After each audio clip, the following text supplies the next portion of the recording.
Hello dear students. Today we will discuss about new topic from next point in your syllabus. The next point in your syllabus is Stanya Pradosha Vikar, and today we will start the first disease in it, and it is lactose intolerance.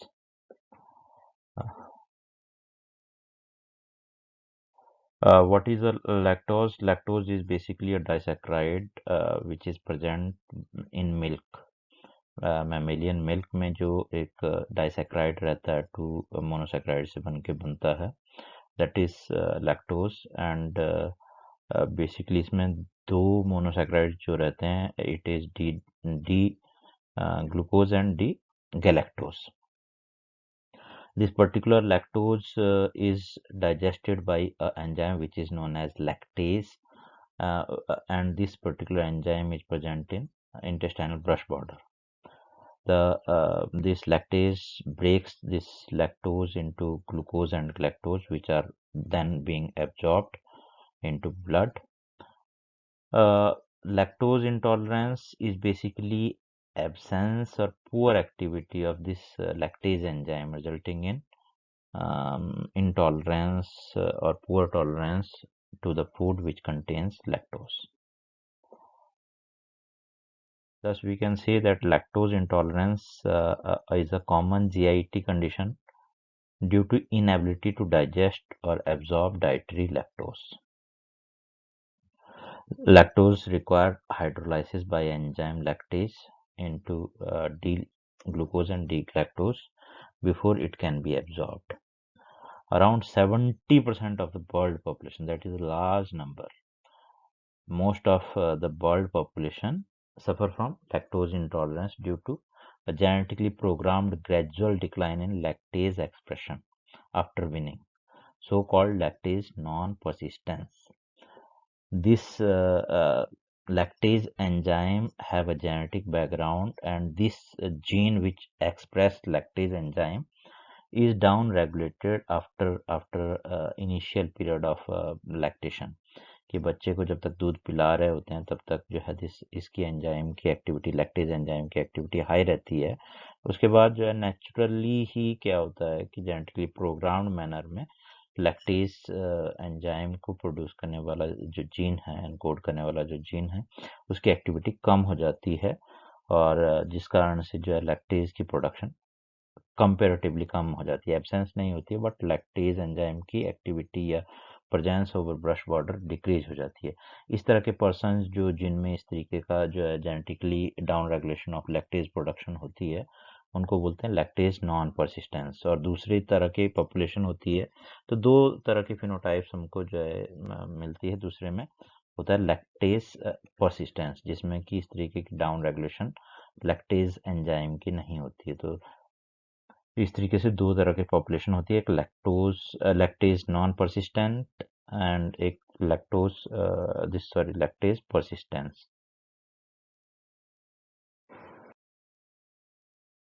तो genetics की बात करें तो basically जो lactase gene है it is situated on chromosome 2 in long arm of chromosome 2q21 जो exact position है उसकी. And maximum lactase expression in enterocyte occurs during first month of life. पैदा होने के तुरंत बाद जो है मैक्सिमम एक्टिविटी होती है और it declines with the winning. जैसे हम शुरू करते हैं कुछ दूसरा फूड हम जो है मिल्क की जगह देना शुरू करते हैं तो लैक्टेज जीन की एक्टिविटी रिड्यूस होने लगती है. In individual with lactase non-persistence, lactase level gradually fall to about 10 to 25% compared to those of young infant. जो इनिशियली जो एक्टिविटी रहती है लैक्टेज का लेवल रहता है उससे सिर्फ 10% ही जो है लैक्टेज नॉन परसिस्टेंट पर्सन्स में रहती है लैक्टेज की एक्टिविटी बाद में. और एस्टिमेटेड प्रिवलेंस वेरी करता है. यूरोपियन कंट्रीज में थोड़ा कम है और इंडियन कंट्रीज या एशियन कंट्रीज में जो इंडियन सब कॉन्टिनेंट की कंट्रीज हैं उनमें ज़्यादा है. तो जो प्राइमरी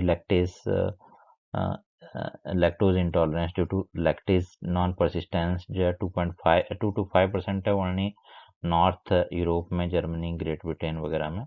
देन 17% इन फिनलैंड और नॉर्थ फ्रांस में है, about 50% in South America and Africa and between 90 to 100% in South East Asia. तो इंडिया या साउथ ईस्ट एशिया में बहुत ज़्यादा रहता है। ये प्रिविलेंस दिखा है कि जो है 60 to 80% इधर इस कलर को देख सकते हैं हम। और साउथ अफ्रीकन कंट्रीज या साउथ अमेरिकन कंट्रीज है या चाइना वाला पार्ट है, it shows around 80 to 100% of the incidence of lactose intolerance या prevalence of lactose intolerance। Pathophysiology की बात करें कि कैसे जो है सिम्टम्स आते हैं लैक्टोज इंटॉलरेंस में, होता क्या है बेसिकली, इसमें क्या संप्राप्ति है। Then the clinical manifestations are considered to be caused by intraluminal osmotic forces which depend on the rapidity and quality of undigested disaccharide entering the small and large bowel। तो कितनी क्वांटिटी में जो है disaccharide खासकर lactose जो है पहुंचता है लार्ज इंटेस्टाइन में। एक नॉर्मल फिनोमिनन दिखाया है कि लैक्टोज गया जिसमें दो मॉलिक्यूल है ग्लूकोज और लैक्टोज का है, यहाँ पे ब्रश बॉर्डर पे जो है वो ब्रेक हो गया लैक्टेज के थ्रू और एब्जॉर्ब हो गया लैक्टोज, और जो लैक्टोज और ग्लूकोज जो है एब्जॉर्ब हो गया। बट ब्रश बॉर्डर की एक्टिविटी पुअर है तो वो जो है लैक्टोज एब्जॉर्ब नहीं हो पाया, वो लार्ज इंटेस्टाइन में पहुंच गया और लार्ज इंटेस्टाइन में वो उस पर फर्मेंटेशन हो गया।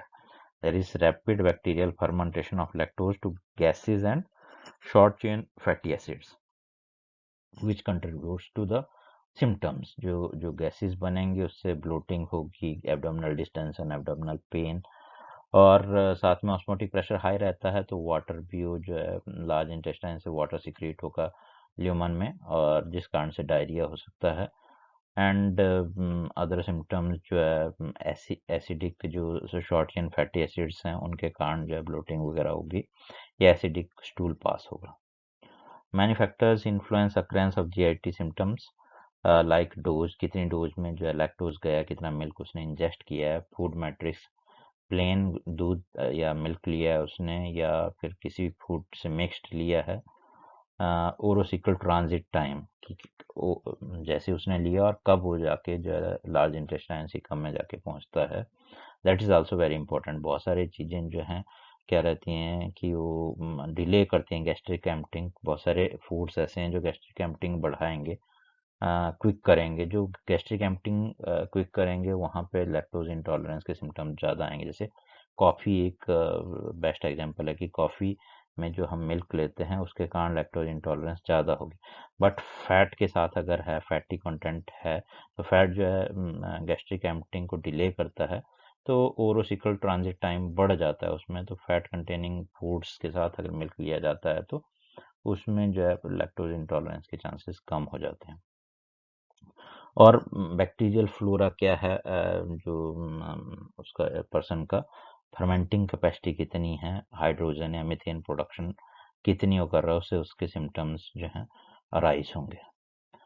Diarrhoea due to lactose intolerance mainly occur in young children and infants because they are not able to handle the load of this osmotic जो फ्लूइड है उसको एब्जॉर्ब करने के लिए उसके पास उतना ज़्यादा सरफेस एरिया लार्ज इंटेस्टाइन का होता नहीं है, इसलिए उनमें डायरिया कॉमन होता है। जबकि बड़ों में जब लैक्टोज इंटॉलरेंस होती है जो कॉमन होती है वहाँ पे diarrhoea is not a common symptom. बच्चों में, छोटे बच्चों में जब लैक्टोज इंटॉलरेंस होती है तो वहाँ पे डायरिया एक कॉमन सिम्टम। क्लासिफिकेशन देखें तो basically lactose intolerance three main classes में डिवाइड करता है। डेवलपमेंटल लैक्टेज डेफिशिएंसी जो है कम ही इसको क्लास में काउंट किया जाता है, but one is developmental lactase deficiency pre terms में जो होती है। दैन कंजेनाइटल लैक्टेज डेफिशिएंसी है, यहाँ पे जीन म्यूटेट होने के कारण जो है लैक्टेज एंजाइम बनता ही नहीं है। एब्सोल्यूट डेफिशिएंसी होती है इलैक्टेसिया है कि वहाँ पे लैक्टेज बन ही नहीं रहा है। देन लैक्टेज नॉन परसिस्टेंस, जिसकी बात की कि जीन डाउन रेगुलेशन से लैक्टेज प्रोडक्शन कम हो जाती है, लैक्टेज की क्वांटिटी कम हो जाती है, और this is the most commonest lactose intolerance जो हम इंसिडेंस की बात कर रहे थे 70%, that is due to this lactase non persistence जो लेट एज में प्रोड्यूस होता है, एडोलसेंस में इसके सिम्टम्स आते हैं। देन जो बच्चों में मोस्ट कॉमन या मोस्ट इम्पॉर्टेंट है, it is secondary lactose intolerance.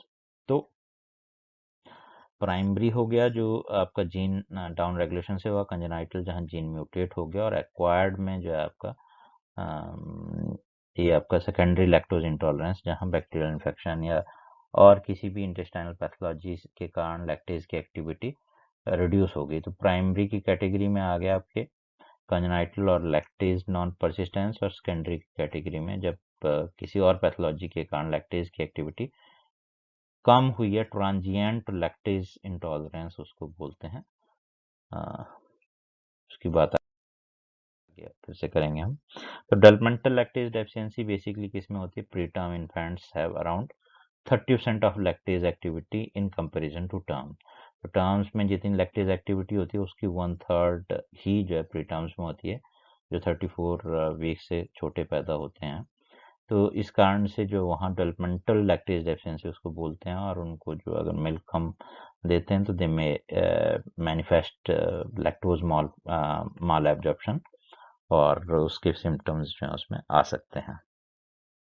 जो पीक लैक्टेज एक्सप्रेशन है, it is reached at term when infant typically tolerate up to 60 to 70 gram of lactose per day.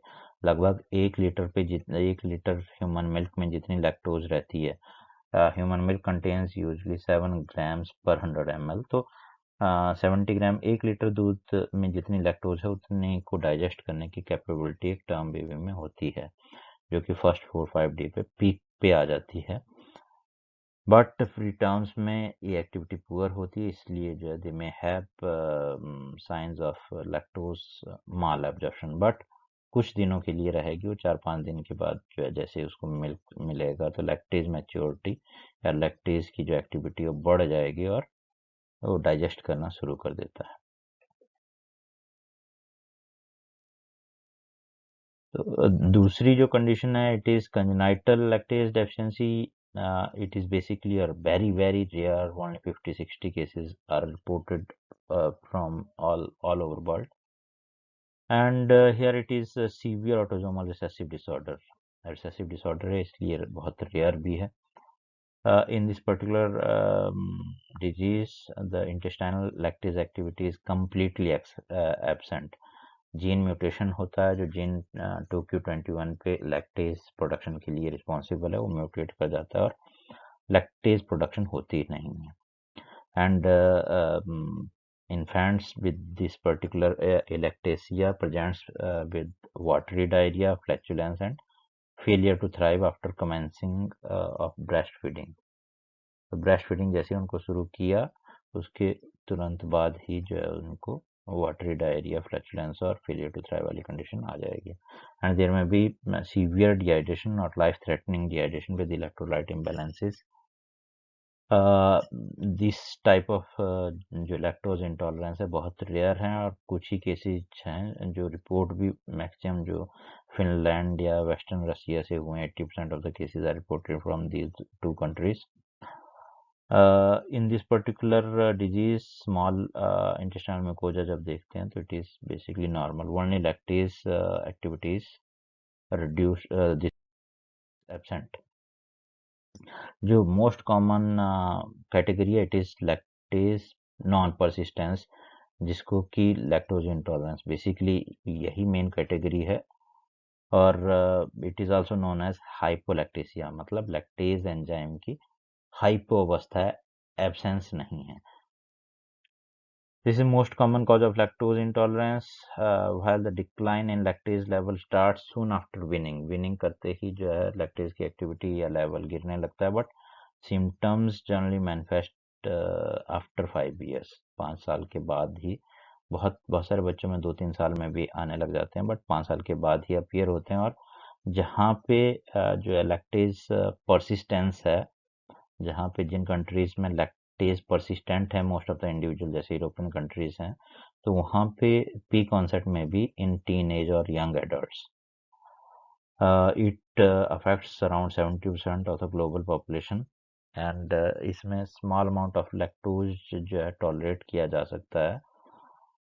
Most affected जितने भी individuals हैं उनमें थोड़ा थोड़ा लैक्टोज जो है वो टॉलरेट कर सकते हैं up to 25 gram per day in order, मतलब 1 गिलास या 2 गिलास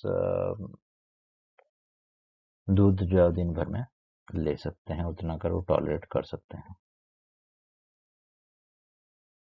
देन मोस्ट इम्पॉर्टेंट जो पीडियाट्रिक एज ग्रुप में है वो आती है सेकेंडरी लैक्टोज इंटॉलरेंस। यहाँ पे कॉज प्राइमरी लैक्टेज की अपनी प्रॉब्लम नहीं है, बट स्मॉल इंटेस्टाइन में कोई पैथोलॉजी है जिस कारण से जो ब्रश बॉर्डर के लैक्टेज हैं वो डिस्ट्रॉय हो गए हैं, उनकी कंसंट्रेशन, उनका लेवल जो है कम हो गया, जिस कारण से लैक्टेज जो है नहीं और लैक्टोज को ब्रेक नहीं कर पा रहा और लैक्टोज लार्ज इंटेस्टाइन में पहुंच के ऑस्मोटिक डायरिया या फ्लक्चुलेंस और गैसियस डिसेंशन वगैरह करता है।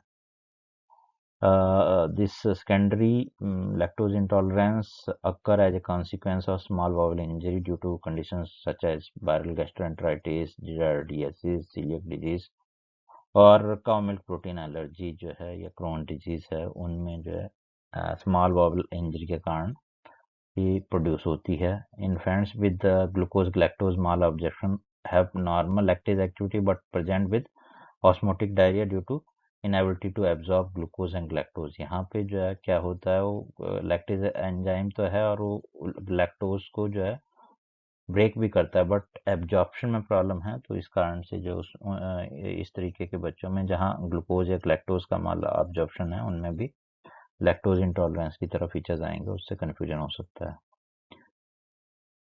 सबसे मेन बात क्या है कि this secondary lactose intolerance usually resolve within 1 to 2 months depending upon the underlying gut disorder. जो भी डिसऑर्डर है अगर उसको ट्रीट किया जाता है तो 1-2 महीने में ये ऑटोमेटिकली लैक्टेज इंटॉलरेंस जो है ठीक हो जाएगी। इसलिए 1-2 महीने के परहेज के बाद वो जो उसमें मिल्क प्रोडक्ट हम शुरू कर सकते हैं।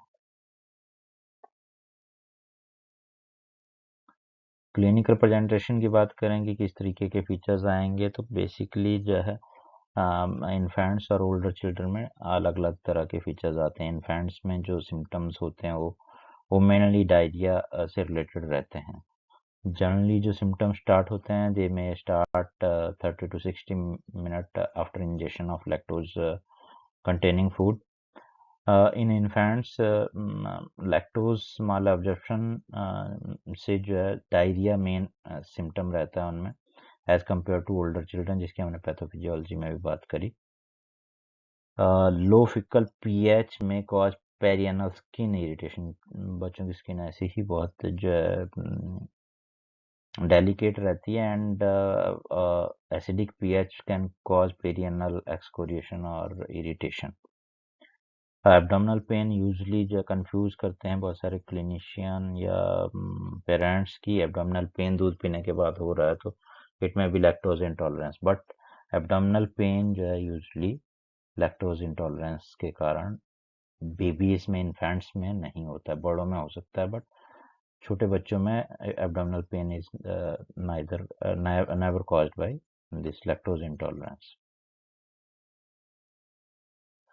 ओल्डर चिल्ड्रन और एडल्ट्स में symptoms of lactose intolerance include abdominal pain. बड़ों में एब्डोमिनल पेन हो सकती है, बेसिकली ब्लोटिंग होगी, एब्डोमिनल डिस्टेंशंस होंगी, फ्लैचुलेंस हो सकती है, अटोप जो बार्बोरेगमी साउंड आएगी गैस के पास होने से, इंटेस्टाइन में गैस ट्रैवल करने से, एंड लो ग्रेड डायरिया जो है कभी कभी डायरिया हो सकता है।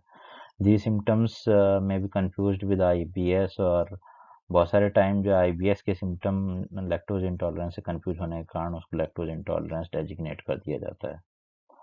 Lactose intolerance is therefore thought to be contributing factor in IBS, but visceral hyperalgesia and reaction to other fermented carbohydrates may also be importance in the pathogenesis of IBS. Differential diagnosis की बात करें तो cow milk protein allergy, usually अगर milk injection से problem हो रही है तो most of the time it is due to this CMPA, cow's milk protein allergy is main cause. Lactose intolerance in toddlers or in infancy is very rare. Then IBS से हमने बात कर ली कि उससे confusion हो सकता है, other conditions which may impair large intestinal function like ulcerative colitis, cystic fibrosis और excessive ingestion of laxative या ऐसी चीज़ें जो स्मॉल इंटेस्टाइनल फंक्शंस या ट्रांजिएंट लैक्टोज इंटॉलरेंस कॉज कराते हैं वो या क्रोनिक डायरिया कॉज करते हैं, वो सारी चीज़ें जैसे जीआरडीएसिस है या वायरल गैस्ट्रोएंटेराइटिस है या माल एब्जॉर्प्शन जहाँ पे जो है इंटेस्टाइनल ब्रश बॉर्डर की एट्रोफी हो जाती है, एंटेरोपैथी जो कॉज करते हैं, वो सारी चीज़ें जो है लैक्टोज इंटॉलरेंस से कंफ्यूज की जा सकती हैं। इसमें ट्रॉपिकल स्प्रोसिलियक डिजीज कॉमन है बच्चों में। So there are some dietary factors as well which may come into lactose intolerance की जहाँ पे आप बाहर से ही इस तरीके के हाई शुगर कंटेनिंग डाइट दे रहे हैं जो कि गैस प्रोड्यूस कर सकते हैं। देन इन्फेक्शन की हमने बात कर ली, क्रोनिक डायरिया जो कॉज कर सकते हैं, gastrointestinal disorders which may mimic are ulcerative colitis, Crohn disease और इस तरीके की। साइकोलॉजिकल बॉडो में हो सकता है, माल एब्जॉर्प्शन इम्पॉर्टेंट है, एंड सम टाइम मिसलेनियस भी हो सकता है, फीमेल्स में एंडोमेट्रियोसिस और इस तरीके की कंडीशन हो। जो डायग्नोसिस बनाते हैं बेसिकली क्लिनिकल फीचर्स पे और इन्वेस्टिगेशंस पे, और दो इन्वेस्टिगेशन बहुत इंपॉर्टेंट है।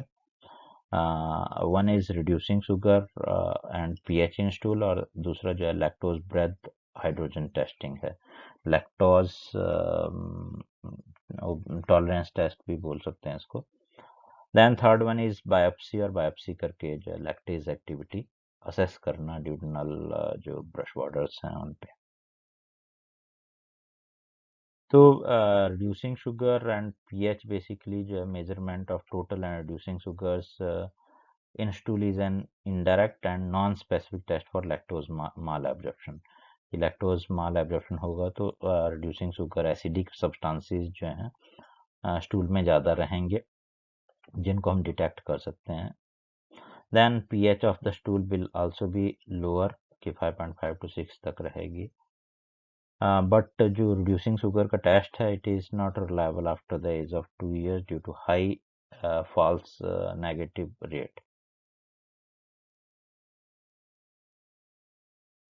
लैक्टोज ब्रेथ हाइड्रोजन टेस्टिंग जो है इम्पोर्टेंट है। तो हाइड्रोजन होता क्या है कि इंटेस्टाइन में गैसेस फर्मेंटेशन, लैक्टोज की फर्मेंटेशन से मीथेन और हाइड्रोजन बनती है, और ये हाइड्रोजन जो एक्सहेल होगी और उसको जो हम टेस्ट करेंगे कितनी हाइड्रोजन एक्सहेल हो रही है आफ्टर गिविंग दिस लैक्टोज देंगे हम। बेसिकली फास्टिंग, ओवरनाइट फास्टिंग जो पीरियड होता है 12 घंटे बाद रात के खाने के बाद अगर हम देखें बेस लाइन तो there will be 0 ppm of hydrogen, और उसके बाद अगर हम जो है लैक्टोज दें और हर 15 से 30 मिनट के बीच में जो है ब्रेथ सैंपल्स लें तो exhaled hydrogen of more than 20 ppm from baseline is considered diagnostic। है हाइड्रोजन ज़्यादा आ रही है 20 पार्टिकल पर मिलियन से ज़्यादा अगर हाइड्रोजन डिटेक्ट हो रही है ब्रेथ टेस्ट में,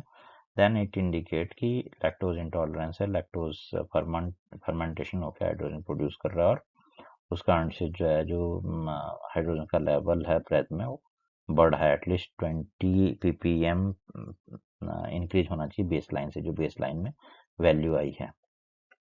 बट फॉल्स नेगेटिव भी हो सकता है अगर जो हाइड्रोजन प्रोड्यूसिंग बैक्टीरिया है वो एब्सेंट हो, and it can be due to recent antibiotic therapy, कि अभी एंटीबायोटिक्स दिया था बच्चे को और उससे कि उसके जो फर्मेंटिंग बैक्टीरिया और डिस्ट्रॉय हो गए हैं तो हाइड्रोजन नहीं बन रही है, तो हाइड्रोजन डिटेक्ट नहीं होगी ब्रेथ में।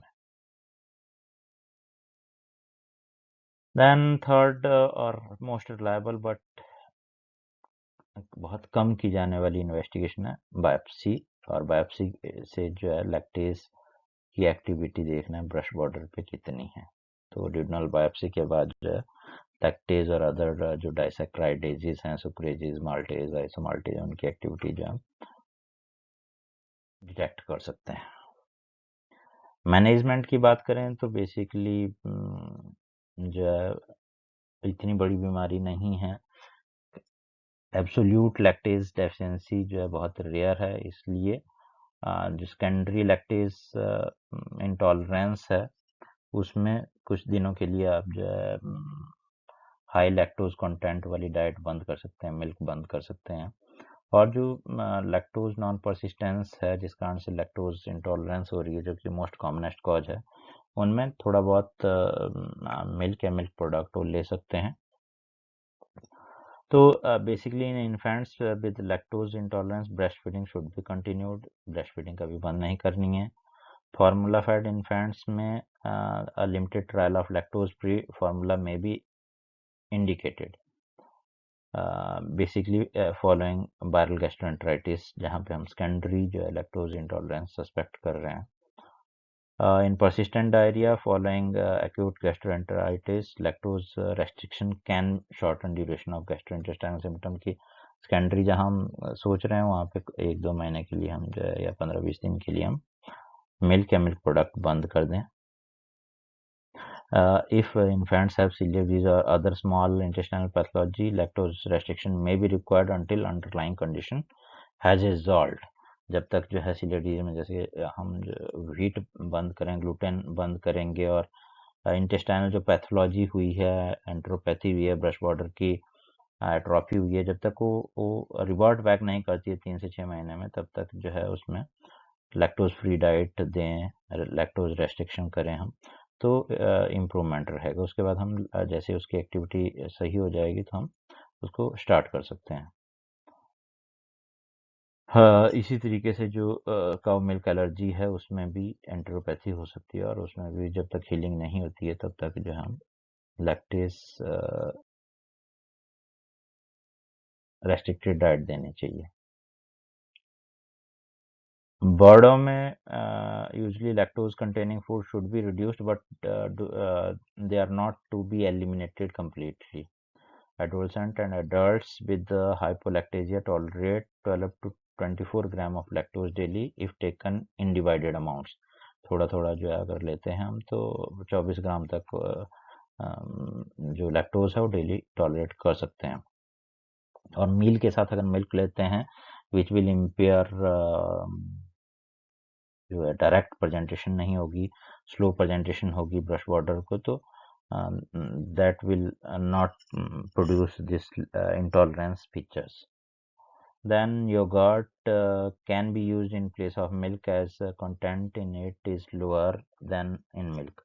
तो लैक्टोज कंटेंट योगर्ट में कम होता है क्योंकि जो योगर्ट है उसमें बैक्टीरियल ग्रोथ है, वो लैक्टोज को फर्मेंट कर देते हैं, लैक्टोज को जो है फर्मेंटेशन से पहले ही डाइजेस्ट कर लेते हैं।